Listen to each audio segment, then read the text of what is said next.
Mission Control, this is Commander Apastra, logging from low Earth orbit. It's the last day of January up here, but the view out the cupola doesn't care about calendars. 16 sunrises, 16 sunsets, and a planet that keeps turning beneath us. January's been a month of steady work. We welcomed fresh cargo, inventoried every bag and bracket, and watched new supplies drift past like slow comets until they clicked into place. The station is never truly finished. It's a living machine that needs constant attention, and this month it gave us plenty to do. On the science side, we ran a full slate of experiments where gravity is the variable you can finally turn off. We grew samples, monitored fluids that refused to settle, and watched materials behave in ways they never do on Earth. Even simple tasks, measuring, mixing, recording, feel different when everything floats. The data we send down is quiet, unglamorous, and exactly what moves the work forward. This week, we spent time in the lab chasing details you can't catch on the ground. A small droplet becomes a perfect sphere. A flame behaves without up or down. We film, we log temperatures, we package samples for return, because the breakthroughs are often hiding in tiny measurements. We also spent long hours on maintenance, checking air filters, calibrating sensors, tracing a stubborn fault that turned out to be one loose connector hidden behind a panel.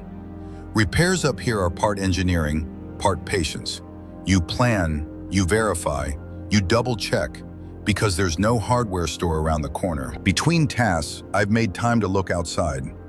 Over the past weeks, we crossed night over the Atlantic, watched city lights stitch continents together, and saw storms spiral like fingerprints over the ocean. The aurora has been especially vivid, green curtains rippling at the edge of the world. It's beautiful, and it's also a reminder everything we do up here is in service of the people living down there. Between tasks, I've made time to look outside. Over the past weeks, we crossed night over the Atlantic, watched city lights stitch continents together, and saw storms spiral like fingerprints over the ocean. The aurora has been especially vivid, green curtains rippling at the edge of the world.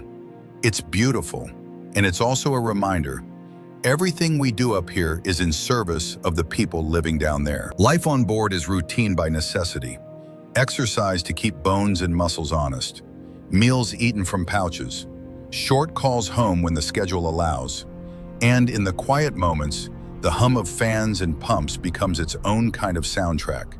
Proof that the station is breathing. Tonight, as the clocks roll over, it's a quiet kind of milestone. Another month completed, another set of numbers on a calendar back on Earth. Up here, the work stays the same, but I'll still take a moment to watch one more sunrise and call it a clean start to February. As we close out January, February is already on the timeline. More research, more maintenance, and a new set of objectives will tackle one checklist at a time. Out the window, the planet doesn't pause for month end, and neither do we. So this is Commander Apastra signing off for January. Next time you hear this voice from orbit, we'll be stepping into February. Station is stable, crew as well. Good night from space.